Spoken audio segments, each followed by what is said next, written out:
Start करते हैं। हम लोगों ने पढ़ा है लीनियर मोशन, रोटेशनल मोशन जिसमें ऑब्जेक्ट सर्कल में घूमता है या स्ट्रेट लाइन में चलता है। ओके, अब एक और तरह का मोशन का जैसा जैसा कैरेक्टरिस्टिक होता है वैसे वैसे हम उसका नाम रखते हैं। तो एक हमने नाम रखा पीरियोडिक मोशन। पीरियोडिक पीरियड, तो जिस मोशन में कोई भी पार्टिकल अपने पर्टिकुलर मोशन को एक फिक्स पीरियड के बाद रिपीट करेगा, that will be known as periodic motion. Fix period के बाद रिपीट करेगा। जैसे अर्थ सन के चारों तरफ घूम रही है, ठीक 365 डेज के बाद वो अपने मोशन को रिपीट करती है, यानी उसी लोकेशन से सन और ये अर्थ की ऑर्बिट, तो यहां से जब वो ऐसे जाएगी फिर 365 डेज के बाद फिर ऐसे जाएगी, फिर 365 डेज के बाद ऐसे जाएगी। इसमें दो चीजें हो रही हैं, मोशन को रिपीट कर रही है और टाइम इंटरवल कैसा है, फिक्स। तो जब मोशन को रिपीट करें और टाइम इंटरवल फिक्स हो तो उसको हम क्या कहेंगे, periodic motion. This is one example of periodic motion. Okay, बाकी सैकड़ों एग्जांपल्स आप अपने चारों तरफ देखते हैं। दो शर्तें क्या होनी चाहिए, रिपीट होना चाहिए मोशन और दो रिपीटिशन के बीच का टाइम पीरियड सेम होना चाहिए, दैट इज पीरियोडिक मोशन। उसके बाद अगली चीज हम लेते हैं, what is mean by oscillatory motion. Oscillatory motion is a to and fro motion, to and fro about a mean position.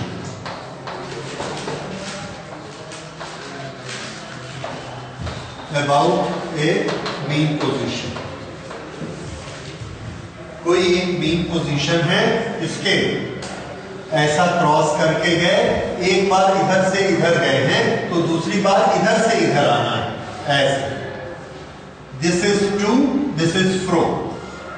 This is to and fro motion about a mean position, जिसके दोनों तरफ आना जाना करते हैं, उस position को क्या कहेंगे, mean position.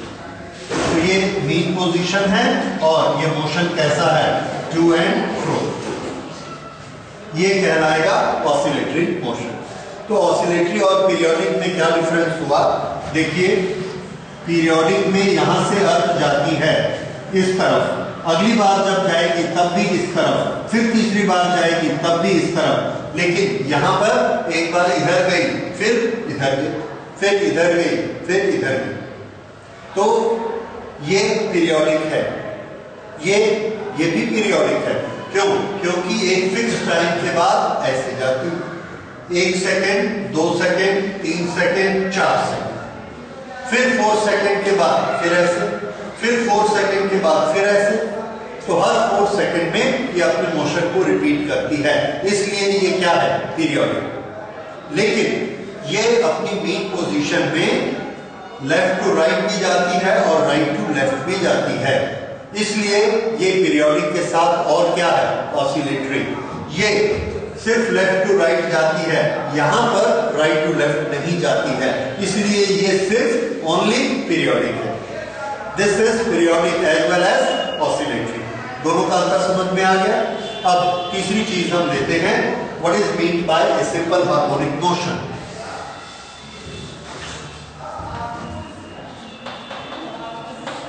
Simple harmonic motion, SHM। Simple harmonic motion, oscillatory motion में ही कुछ हमने कंडीशंस लगाई, उस कंडीशंस को अगर फुलफिल कोई मोशन करेगा तो उसको हम सिंपल हार्मोनिक मोशन कहेंगे। उसका नाम क्यों पड़ा, तो उन कंडीशंस को देखते हैं। ऑसिलेटरी मोशन एक मीन पोजीशन के दोनों तरफ मूव करने वाला है पार्टिकल। ये जब ये पार्टिकल मीन पोजीशन के राइट में जाता है, इस तरफ जाता है, तो इस पर हमेशा एक फोर्स काम करता है जो इधर उसको वापस बुलाना चाहता है। किस तरफ? Mean position. यहां पर इसकी स्पीड ज्यादा रहेगी, यहां जाते जाते जाते स्पीड कम हो जाएगी। क्यों? क्योंकि एक फोर्स इसको मीन पोजीशन की तरफ बुलाता है। फिर ये मीन पोजीशन में आया, आने के बाद यहां पर खड़ा नहीं हुआ। क्यों नहीं खड़ा हुआ? क्योंकि तब उसके पास एक इनर्शिया आ गया, that is inertia of motion.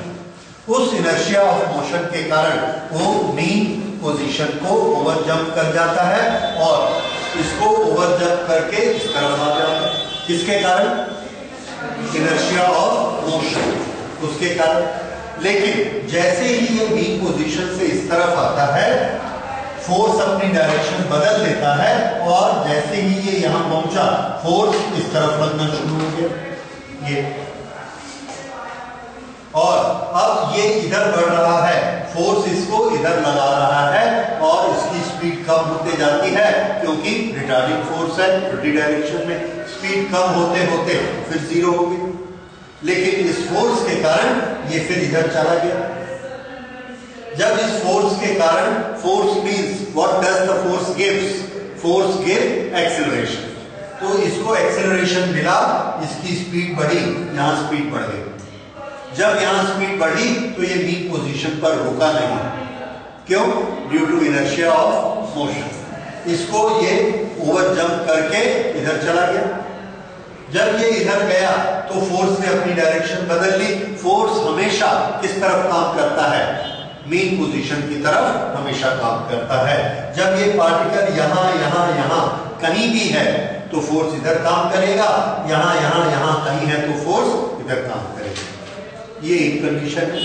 दूसरा, यहां पर जब ये पार्टिकल है तो ये इतनी दूर है, फोर्स काम करता है 1 न्यूटन। ये पार्टिकल यहां चला गया, फोर्स काम करने लगा 2 न्यूटन। ये पार्टिकल जब यहां चला गया, फोर्स काम करने लगा 3 न्यूटन। तो force is proportionate to displacement. Force is proportionate to displacement. और डायरेक्शन कैसी है इसकी? डिस्प्लेसमेंट इधर हो रहा है, फोर्स इधर है। जब डिस्प्लेसमेंट इधर हो रहा है तो फोर्स इधर है।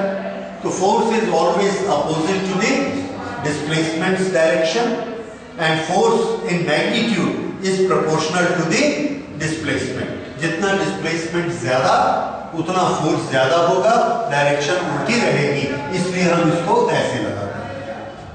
तो force is proportionate to displacement negative. Minus means direction is opposite. Force क्या होता है? Mass into acceleration. उसमें मास कांस्टेंट है, वेरिएबल कौन है?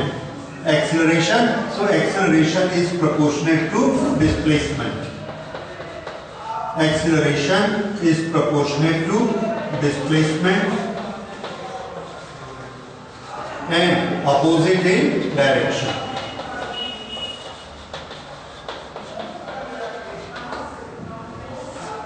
ये वाली शर्त जिसमें पूरी होती है, ये वाली शर्त,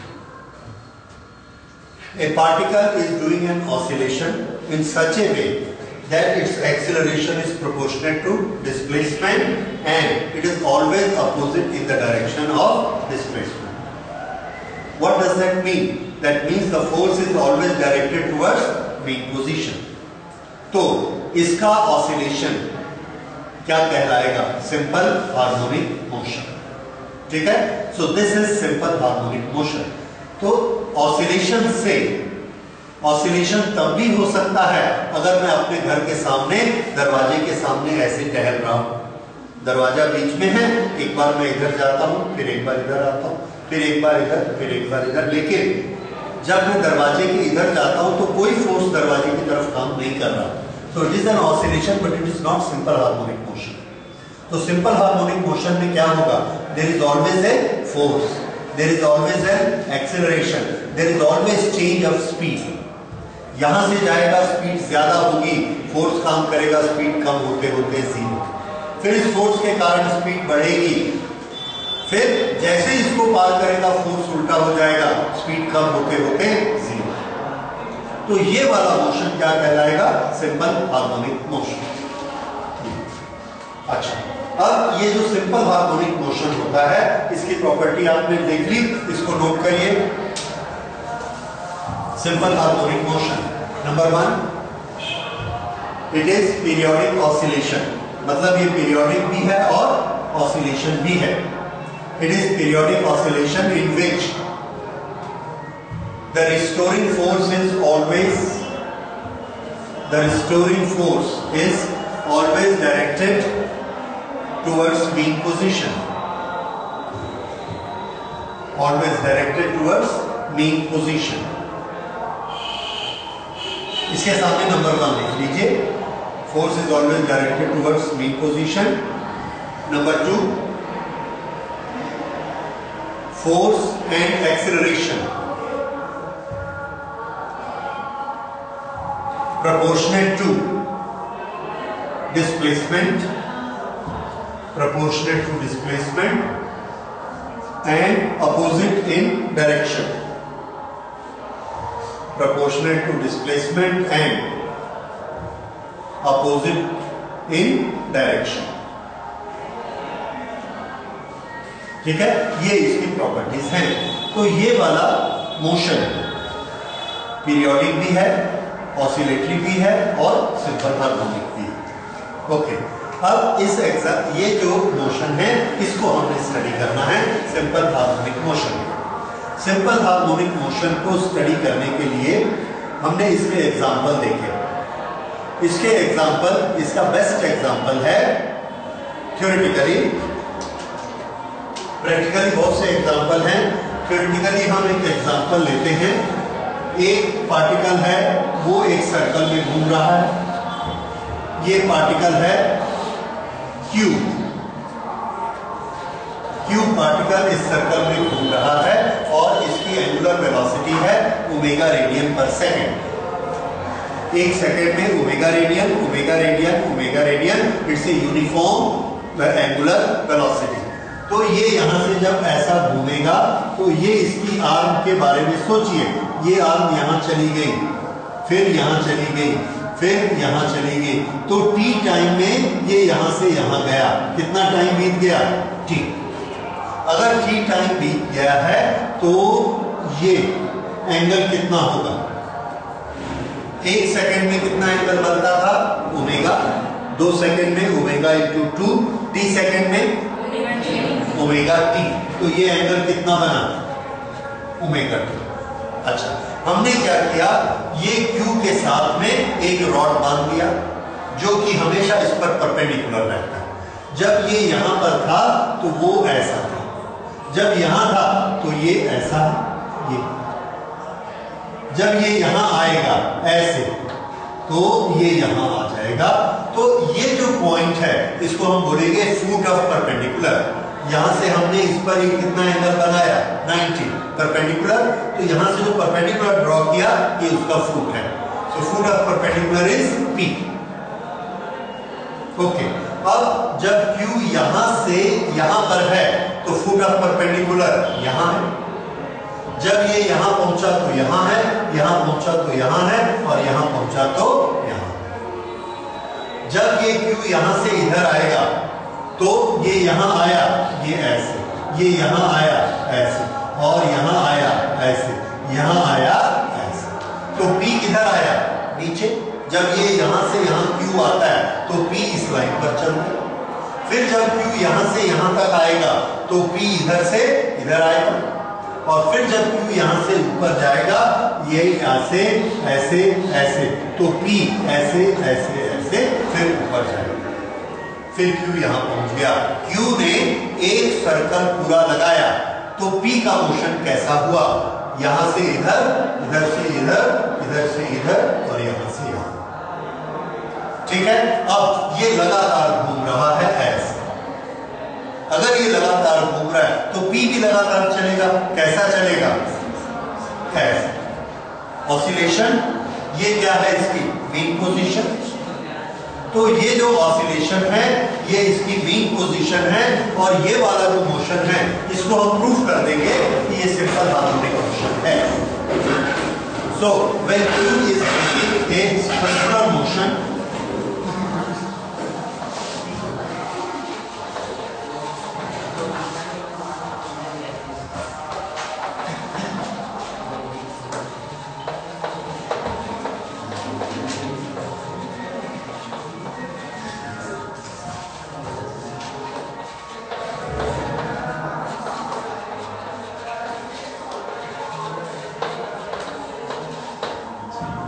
P makes an oscillatory motion. ठीक है? ओके। अब ये P जो मोशन कर रहा है ऑसिलेटरी मोशन, हमको उसके बारे में स्टडी करना है। Q का सर्कुलर मोशन हमने पढ़ा हुआ है सर्कुलर मोशन के चैप्टर में, उसके बारे में सारी चीजें पढ़ी हुई है। Q की एंगुलर वेलोसिटी ओमेगा है। ओके, तो अब P जो यहां से उठकर यहां चला गया, कितना टाइम बीत गया है? T। यहां से यहां तक T टाइम बीता, P यहां से उठकर यहां तक चला गया, और ये जो जितनी दूर गया है, ये इस डिस्टेंस को हम बोलेंगे P का डिस्प्लेसमेंट, Y। Y डिस्प्लेसमेंट कब? जब टाइम कितना हो चुका है? T। तो इसको हमने क्या लिखा? Y at time T। ये डिस्प्लेसमेंट। जब ये Q ऐसा पूरा घूमता है तो Y की वैल्यू कम से कम कितनी हो जाती है? 0। जब Q यहां होता है, ज्यादा से ज्यादा कितनी होती है? जब ये यहां आता है तो Y यहां तक हो जाता है, ये पूरा Y बन जाता है। तो ये वाला जो डिस्टेंस है, इस डिस्टेंस को हम बोलेंगे मैक्सिमम डिस्प्लेसमेंट। क्या नाम है इसका? ये जो मैक्सिमम डिस्प्लेसमेंट होता है, अपनी मीन पोजीशन से P ज्यादा से ज्यादा इतनी दूर जाएगा या इतनी दूर जाएगा। This maximum distance travelled by this oscillating particle is called amplitude. क्या बोलेंगे इसको? तो जो चीज ऑसिलेट कर रही होती है, जितनी दूर तक वो मैक्सिमम जाएगी, उस डिस्टेंस को क्या कहा जाएगा? एम्पलीट्यूड। ये तो इसका हमने नाम दिया एम्पलीट्यूड A, इसका मेजरमेंट A। अब हम जानते हैं ज्योमेट्री में कि ये मैक्सिमम डिस्प्लेसमेंट इस सर्कल का रेडियस भी है। अगर ये रेडियस है तो ये भी कितना होगा? A। ये भी कितना होगा? A। तो ये है A। ओके, इसको ऐसा करते हैं, इसको स्मॉल a रखते हैं। I wanted 2A, 1A for acceleration, 1A for amplitude. ठीक है, तो एक A एम्पलीट्यूड वाला हमको बहुत जरूरत पड़ेगा, so let us keep it small a। Acceleration के लिए कैपिटल A रख लेंगे। तो कोई राइटर किसी को यूज करता है, कोई किसी को यूज करता है। एनसीईआरटी में मैं देख लूंगा क्या लिखा है।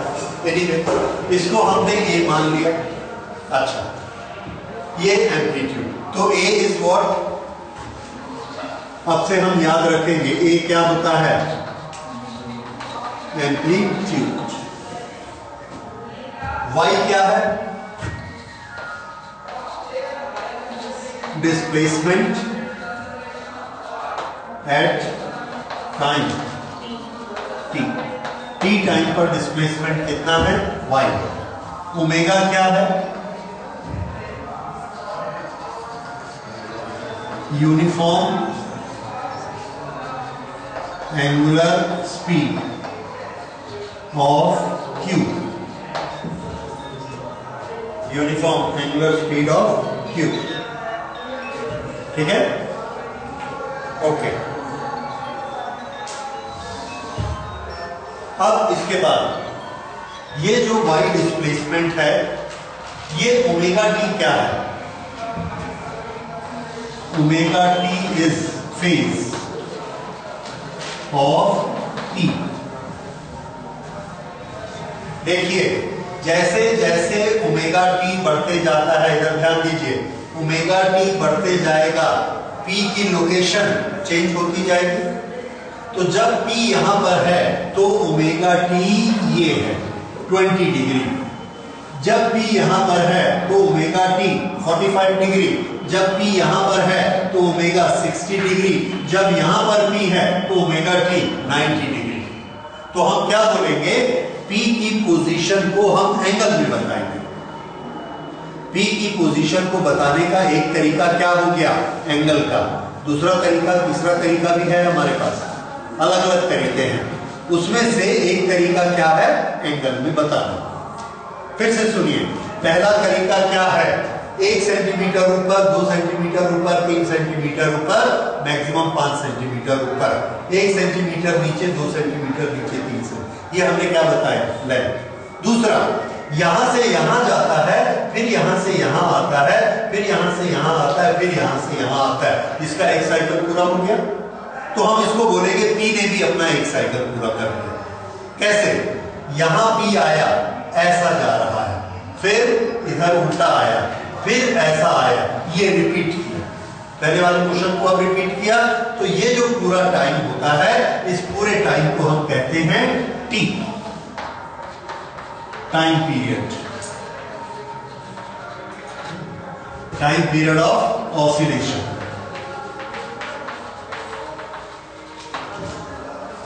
तो उस टाइम पीरियड ऑफ ऑसिलेशन में थोड़ा ओमेगा टी के बारे में सोचिए।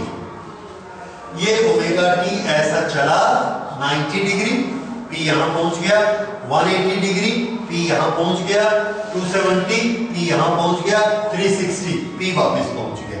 तो ओमेगा टी कहां से कहां चेंज हुआ?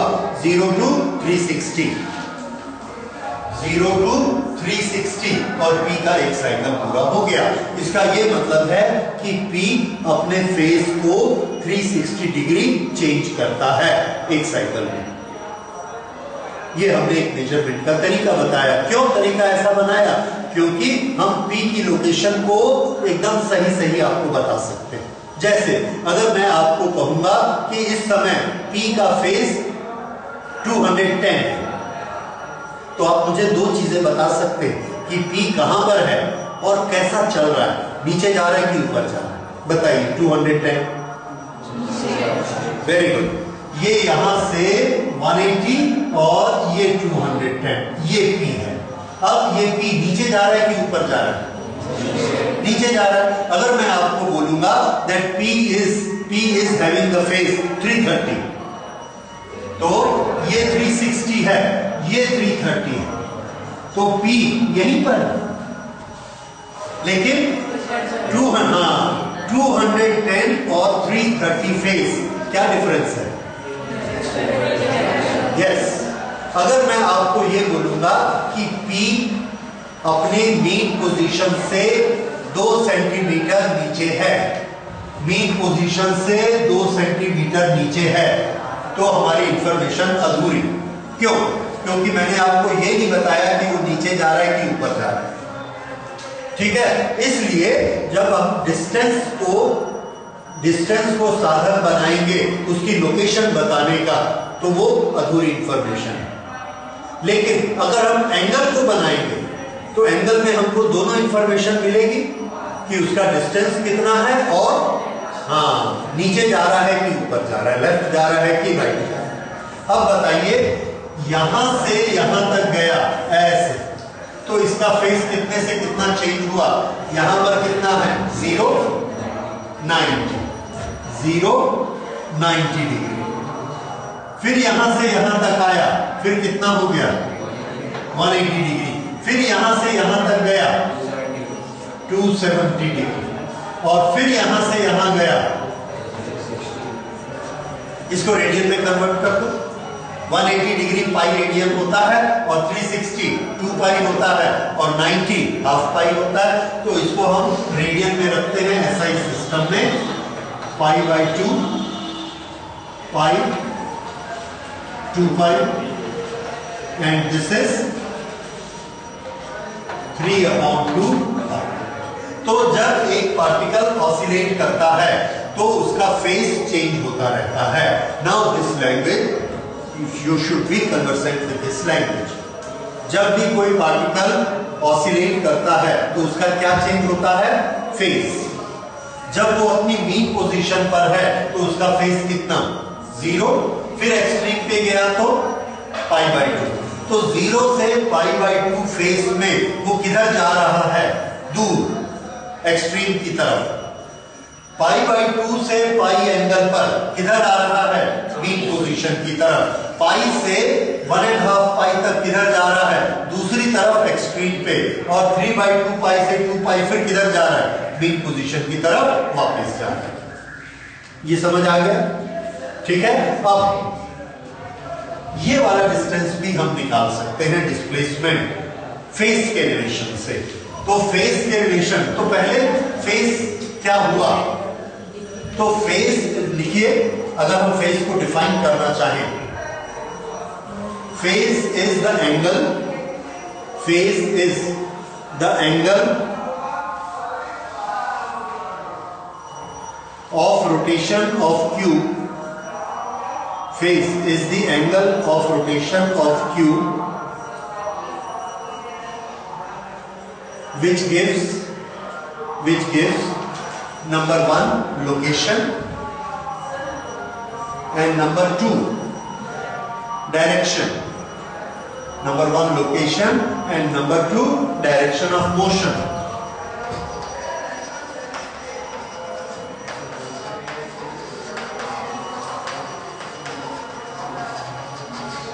Direction of motion of P doing oscillation,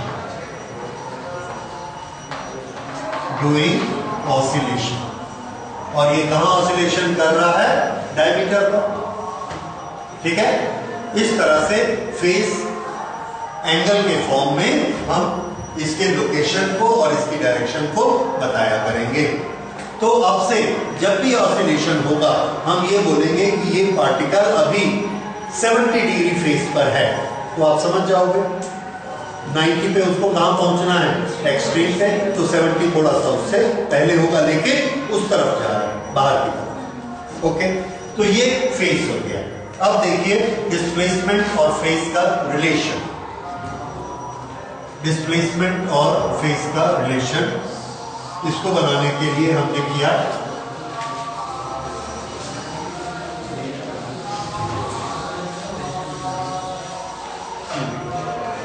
जिस समय इसका फेस ओमेगा टी है उस समय ये y है इसका डिस्प्लेसमेंट। तो यहां पर हमने इसके पैरेलल ये लाइन खींची, मान लीजिए ये पॉइंट आ गया R, ये पॉइंट क्या है Q। तो ये जो डिस्प्लेसमेंट है ये इसके दोनों के बराबर है, इसलिए ये डिस्प्लेसमेंट भी कितना है, y। अब ये वाले ट्रायंगल में देखिए, ये राइट एंगल ट्रायंगल है, ये इसका ओमेगा टी एंगल के लिए ये परपेंडिकुलर है और ये हाइपोटेनियस है। तो इसका साइन क्या हुआ, sine omega t is equal to y upon a। ठीक है, दिख रहा है उसमें, sine omega t is y upon a। अब a को यहां ले जाइए तो ये क्या हो गया, y is equal to a sine omega t. ये हमको रिलेशन मिला, this is what linear displacement and what is this, phase. तो लीनियर डिस्प्लेसमेंट और फेस ये इसका रिलेशन है। इससे एक और चीज समझ में आती है, साइन की मैक्सिमम वैल्यू क्या होती है, 1। जब ये मैक्सिमम वैल्यू पर पहुंचेगा तो y किसके बराबर हो जाएगा, a। अदरवाइज हर समय साइन की वैल्यू 1 से कम होगी, less than 1। If it is less than 1 then y is always less than a। इसका मतलब ये है कि y हमेशा a से कम है और वो दिखता है, मैक्सिमम a पे पहुंचेगा फिर ऐसा। तो y is equal to sine omega t into a, ये हमारा डिस्प्लेसमेंट का इक्वेशन बना। ठीक है, ये समझ आया। अच्छा, अब इसमें एक चीज और देखिए, हाँ, जैसे जैसे t बदलेगा वैसे वैसे y की वैल्यू बदलेगी।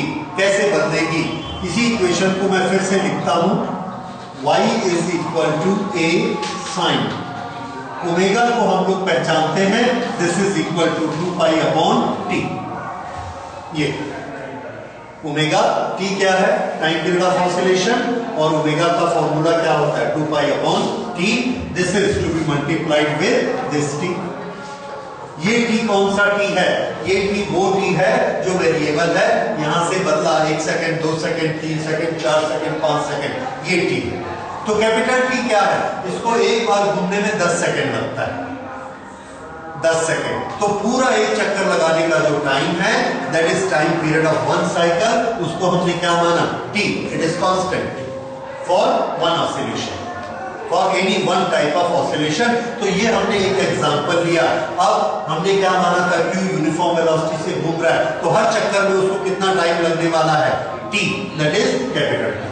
और ये टी ये यहां से टिक टिक करके बदल रहा है, 1 सेकंड, 2 सेकंड, 3 सेकंड, 4 सेकंड। तो जैसा जैसा ये टाइम बदलेगा वैसे वैसे ओमेगा टी की वैल्यू बदलेगी। ओमेगा टी की वैल्यू कितनी होगी? इतनी। यही क्या कहलाता है? फेज।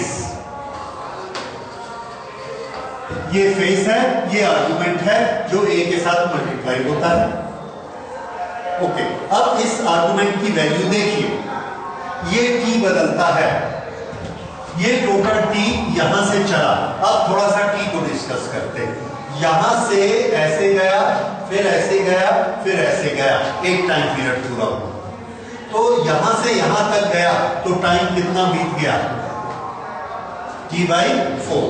फिर यहां से यहां आया T/2, फिर यहां से यहां गया 3/4T, और फिर यहां से यहां चला गया T। तो इस पोजीशन पर टाइम क्या थे? पहले 0, फिर T/2, फिर 1, 3 बार ये यहां पहुंचता है। टोटल टाइम कितना? T। अच्छा, ये टाइम लगातार चेंज हो रहा है, स्मॉल t। जब ये पार्टिकल Q यहां पहुंचेगा, P उस समय यहां पहुंचेगा, कितना टाइम बीत चुका? T/4।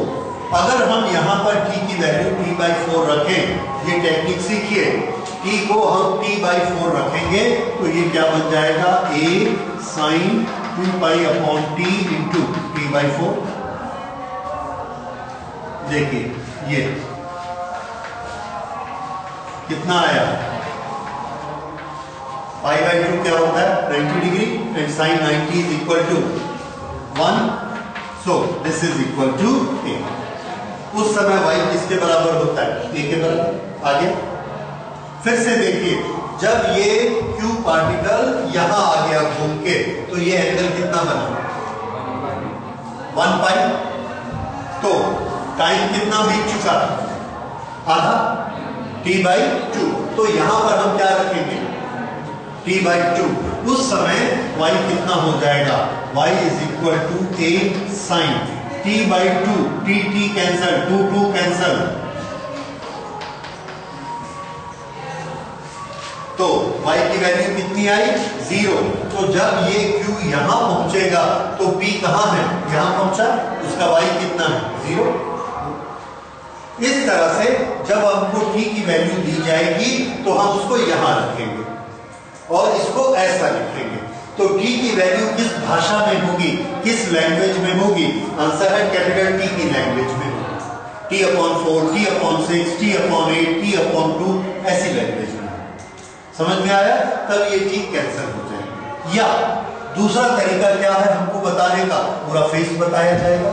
अगर हमको बताया कि P का फेस π/3 है, तो इस पूरे की जगह हम क्या रख देंगे? π/3। उस समय इस पूरे की वैल्यू π/3 रखेंगे, तो यहां पर π/3 से जो वैल्यू आएगी उसको निकाल देंगे। आप भी देखिए, जब भी t कैंसिल होता है हमारी वैल्यू किस में आ जाती है? पाई में, क्योंकि साइन की वैल्यू हमेशा एंगल में होनी चाहिए। आता है तो या तो जब हमको फेस बताया जाएगा तो उसे आप कहां रखेंगे? पूरा ओमेगा टी की जगह। ये अगर सिर्फ टाइम बताया जाएगा तो कहां रखेंगे? स्मॉल टी की जगह रखेंगे। ठीक है, और ओमेगा को क्या लिखा करेंगे? 2π/t, ताकि t कैंसिल। इस तरह से कन्वर्शन हो जाया करेगा। ओके, अब हम आगे बढ़ते हैं। ये जो इक्वेशन हमको मिलता है, इस इक्वेशन में फेस लगातार चेंज हो रहा है। अब अगर ये फेस यानी साइन का एंगल 0 से 360 तक चेंज होता है तो साइन की वैल्यू कैसे चेंज होगी? आंसर है साइन की value, sine 0 is equal to क्या होगा? Omega T.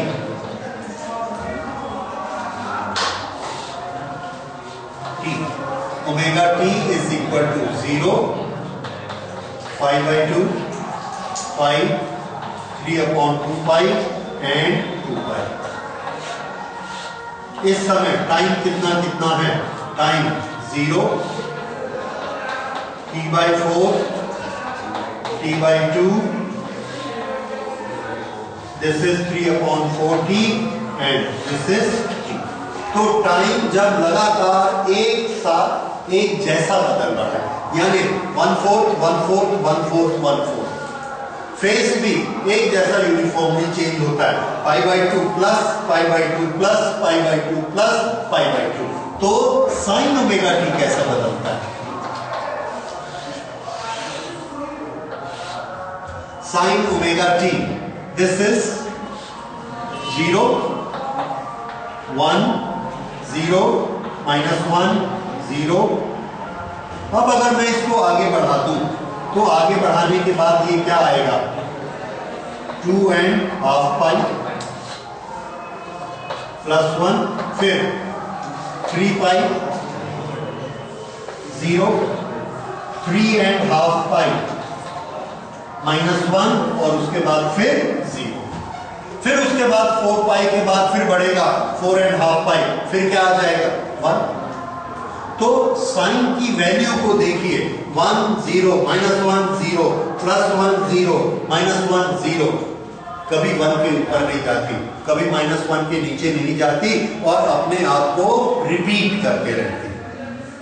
किस तरह से रिपीट करती है? जिस तरह से हमारा हारमोनियम रिपीट करता है, सारे गामा पाधा नी, उसके बाद फिर से सारे गामा पाधा नी, उसके बाद फिर से सारे गामा पाधा नी। दैट इज हारमोनियम, जो अपनी वैल्यूज को रिपीट करता जाए, भले टाइम कितना भी बीत जाए। ऐसे फंक्शन को हम कहेंगे हार्मोनिक फंक्शन। फिर से साइन ओमेगा टी टाइम का फंक्शन है, साइन ओमेगा टी टाइम का फंक्शन है। क्यों? देखो, ये हम टाइम को बढ़ाते जा रहे हैं,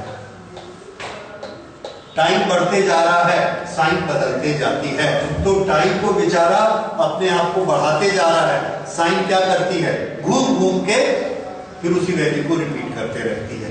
0 1 0 -1 0 1 0 -1 0 1 0 -1। यहां पर हमको समझ भी आता है 0 1 0 -1 0 1 0 -1। इस तरह का जो फंक्शन होता है with respect to time, that is known as harmonic function. तो साइन ट्रिग्नोमेट्री में कैसा फंक्शन है? हार्मोनिक फंक्शन है। और जब किसी चीज को हम साइन में एक्सप्रेस करते हैं, जैसे y = a sin omega T, तो ये साइन ओमेगा टी अपनी वैल्यू कैसे बदलता है? +1 a 0 0 -1 -a 0 0, तो फिर से रिपीट करेगा। तो y की वैल्यू हमको हमेशा क्या मिलने वाली है? a 0 -a 0 +a 0 -a 0। It will go on repeating itself like a harmonium. So this is a harmonic function. तो साइन हमेशा हार्मोनिक फंक्शन होता है। तो जिस इक्वेशन में साइन आएगा उसको हम क्या बोलेंगे? Harmonic function. तो यहां पर ये एक y is a harmonic function of a, ठीक है? तो a sin omega t is a harmonic function। इसलिए ये जो मोशन हो रहा है p का, y क्या है? Displacement of p। तो p का जो मोशन हो रहा है उसको हम क्या बोलेंगे? Harmonic motion. क्यों? पहचान क्या है उसकी? एनालिटिकली मैथमेटिकली उसकी क्या पहचान है? कि उसके इक्वेशन में साइन आता है। तो जिसके इक्वेशन में साइन आएगा वो सिंपल हार्मोनिक मोशन करेगा। अब साइन की जगह साइन स्क्वायर आ सकता है, साइन प्लस कॉस आ सकता है, sine theta into cos theta आ सकता है, तो ये गड़बड़ हो जाएगी। वो मोशन हो सकता है हार्मोनिक मोशन होगा, लेकिन वो सिंपल नहीं होगा, वो एक कॉम्प्लेक्स हार्मोनिक मोशन होगा। फिर से पहले हम ये देखते हैं कि साइन थीटा अगर हार्मोनिक है तो क्या कॉस ओमेगा टी भी हार्मोनिक है या नहीं? बताइए। तो कॉस ओमेगा टी को हम चेक करते हैं। कैसे चेक करते हैं? एंगल बढ़ाते जाओ। तो कॉस की वैल्यू कैसी होती है? कॉस 0 = 1, 90 होने से 0। ये यहां हमने लिया cos ओमेगा टी, तो cos ओमेगा टी हमको कैसे मिला?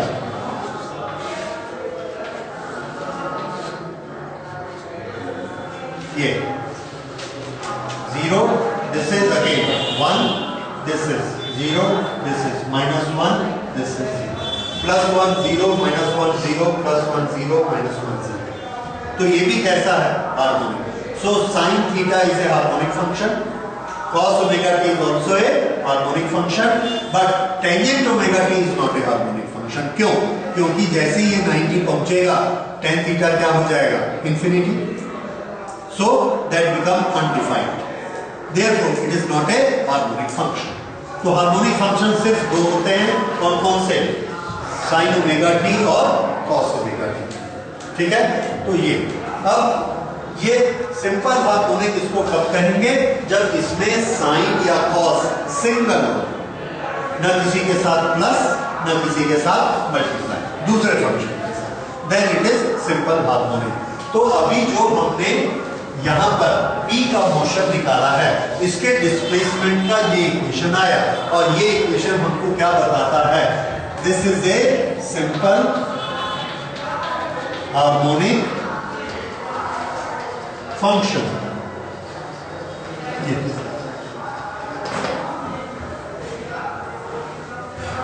तो Q का मोशन क्या है? Q is making a circular motion.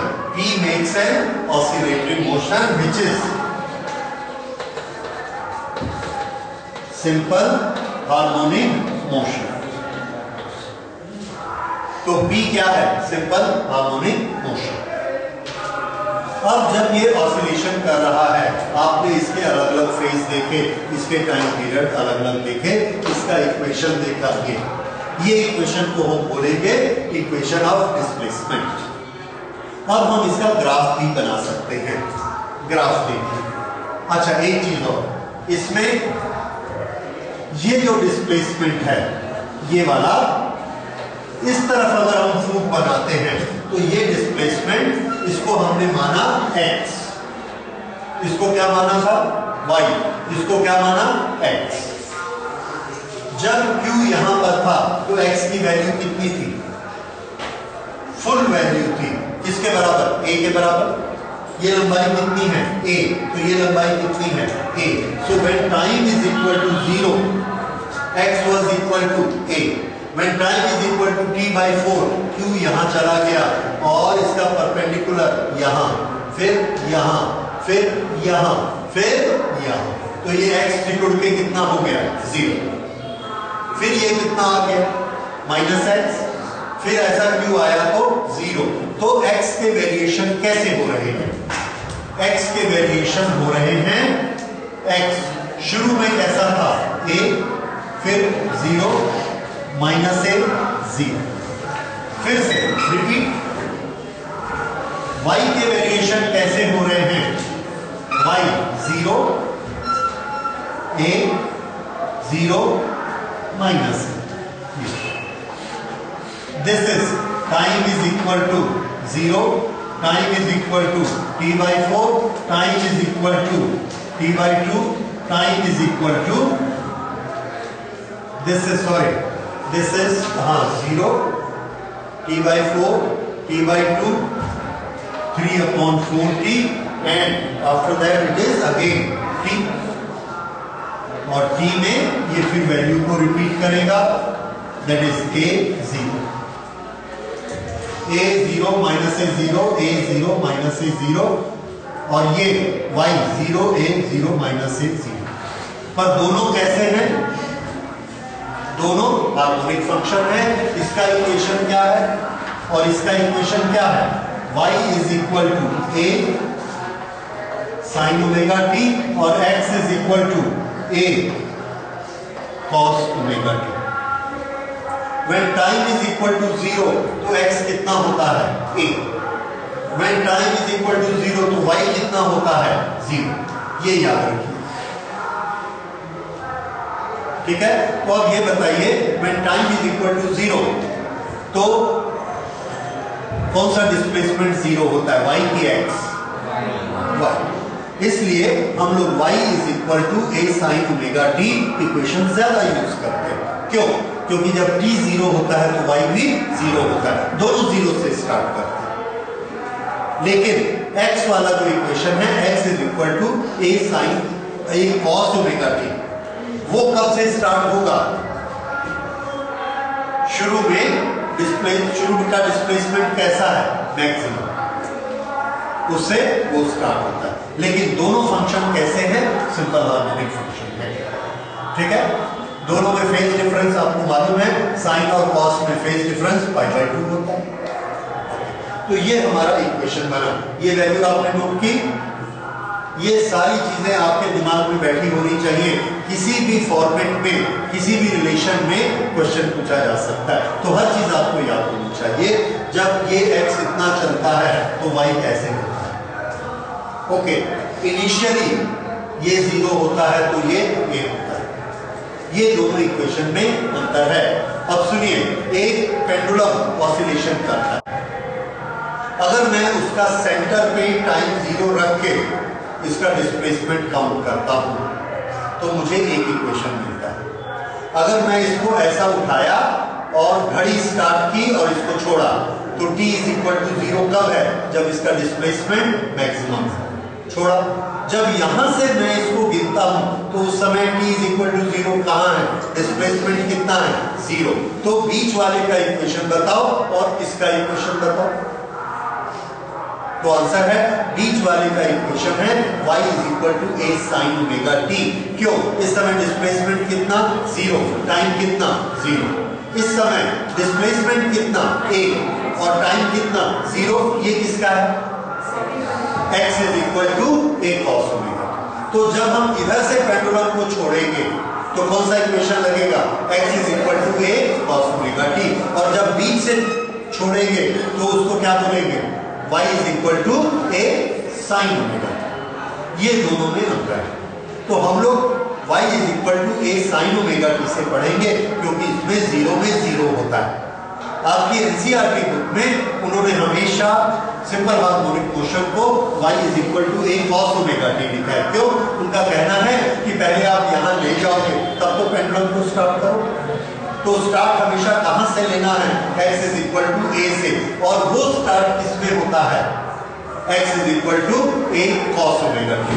इसलिए वो उसको वैसा लिखते हैं, लेकिन उसमें हमको आगे डेरिवेशन में थोड़ा सा मुश्किल होती है, तो हम लोग इसको साइन ओमेगा टी वाले फॉर्मूले से पढ़ाते हैं। ये जो हमने निकाला, अब y को किधर भी मान लो, x को किधर भी मान लो, that doesn't matter, it is arbitrary thing. हम y को ऐसा भी मान सकते हैं, हम y को ऐसा भी मान सकते हैं, हम z को भी ऐसा मान सकते हैं, जैसा मर्जी। ओके, इसलिए दोनों इक्वेशन काम पर आएंगे। हमको याद क्या रखना है? एक्सट्रीम से शुरू होगा तो cos, मीन पोजीशन से स्टार्ट होगा तो sin। ये दोनों आपको याद रखने हैं। अब इसका ग्राफ देखिए, ग्राफ में ये चीज और क्लियर समझ में आती है।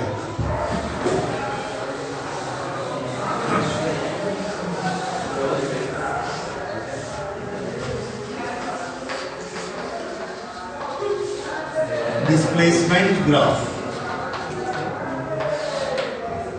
डिस्प्लेसमेंट ग्राफ में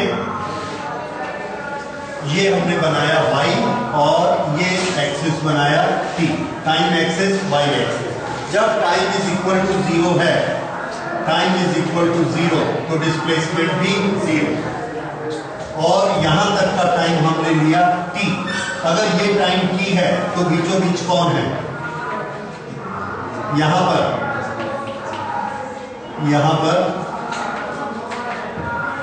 t टाइम पर डिस्प्लेसमेंट कितना होता है? आंसर है +a, ये +a। t/2 टाइम पर डिस्प्लेसमेंट 0, 3/4 t टाइम पर -a, और t टाइम पर फिर से 0। ये पहला, दूसरा, तीसरा, चौथा, पांचवा। क्या हम इसको ऐसे मिला दें? आंसर है नो। क्यों? क्योंकि ये ऐसे एक समान स्लोप में साइन की वैल्यू नहीं बढ़ती। हमारा इक्वेशन क्या है? y is equal to a sine omega t. अब देखिए, यहां से यहां कितने डिग्री है? फेस की भाषा बोलिए। यहां से यहां कितना होता है? 2 पाई। यहां कितना हुआ? पाई। यहां कितना हुआ? पाई/2 इज 90 डिग्री।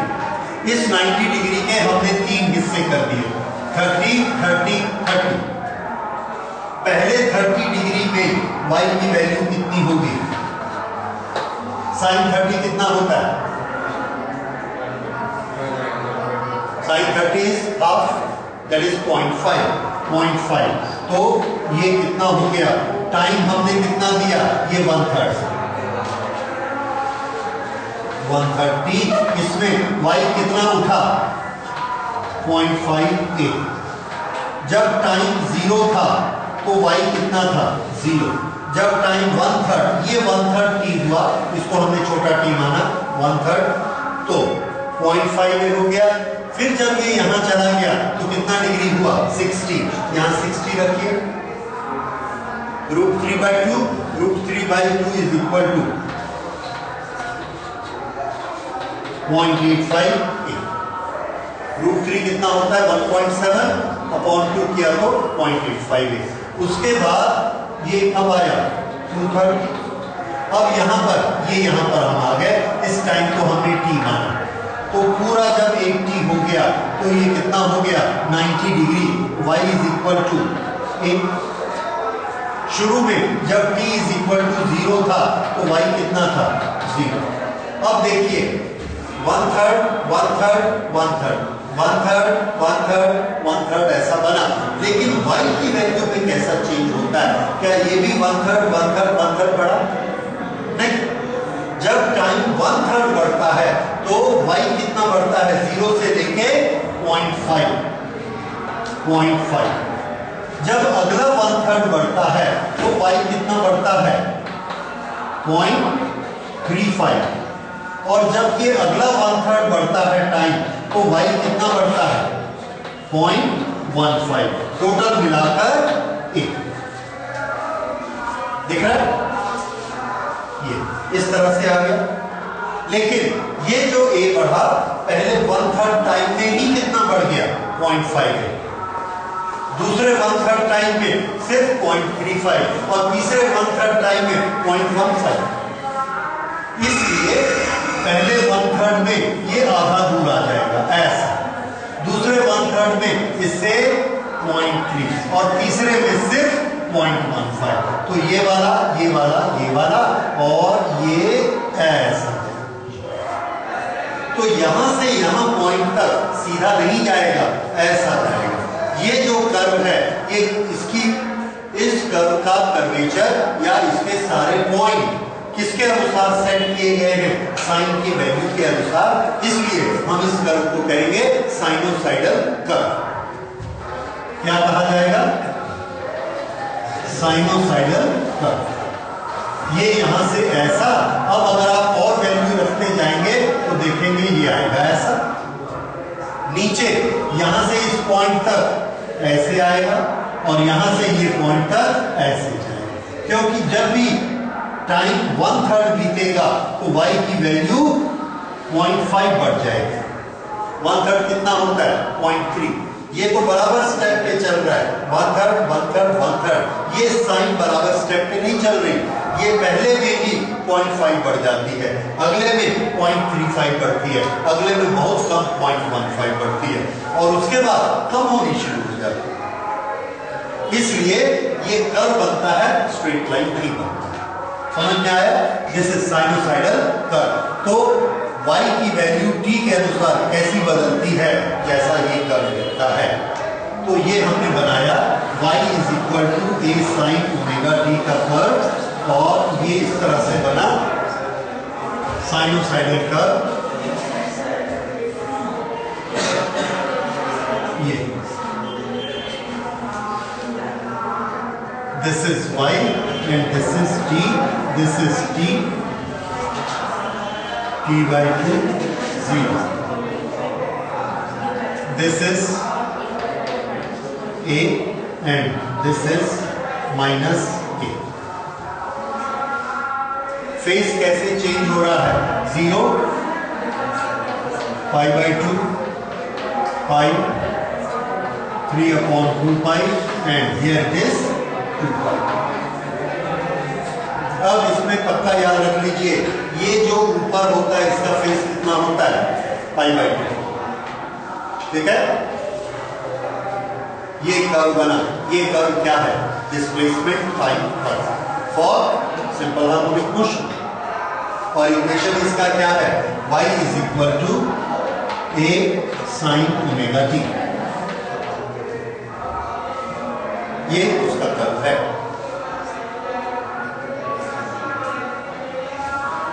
इसी तरह से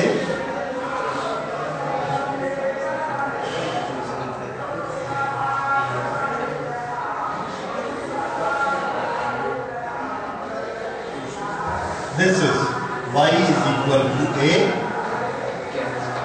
cos omega t। ये कहां से स्टार्ट होता है, when time is equal to 0, तो डिस्प्लेसमेंट कैसा है, y is equal to a। ये कौन सा कर्व है, a cos omega t, ये हमेशा यहां से स्टार्ट होता है ऊपर से। क्यों, जब टाइम 0 होता है तो x की वैल्यू कितनी होती है, I should write it x।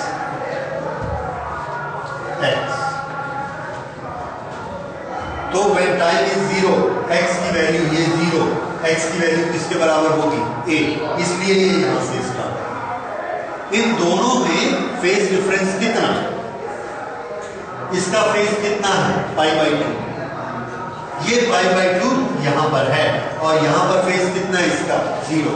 इसका फेज जब 0 होता है उस समय ये कर्व किस पोजीशन में है, π/2 फेज में है, तो दोनों में फेज डिफरेंस कितना होता है π/2, और हमको मालूम है sin 90 minus theta is equal to cos theta, दोनों में फेज डिफरेंस π/2 का होता है, ठीक है।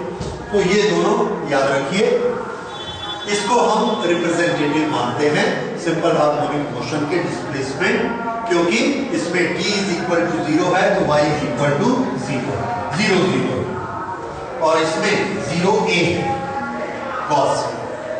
लेकिन दोनों आपको पहचानने आने चाहिए, अगर दोनों को आगे कंटिन्यूअस करेंगे तो दोनों एक जैसे बनेंगे। ये ऐसे और ये ऐसे, ये है a sin ओमेगा t, ये है a cos ओमेगा t, दोनों बिल्कुल एक जैसे हैं। कहां पर अंतर मिलेगा, स्टार्टिंग, ये यहाँ 0 से स्टार्ट हुआ और ये a से, बस इतने डिफरेंस है, बाकी तो वही है 0 + 1 0 - 1 0 + 1 0 -1। सिर्फ स्टार्टिंग में एक बार cos का पहला स्टेप होता है 1 से स्टार्ट होती है, और sin वाला इक्वेशन 0 से start. Okay, so this is our graph for the displacement. इसी तरह से अब हम एक्सप्रेशन बनाएंगे वेलोसिटी, एक्सेलरेशन और बाकी चीजें।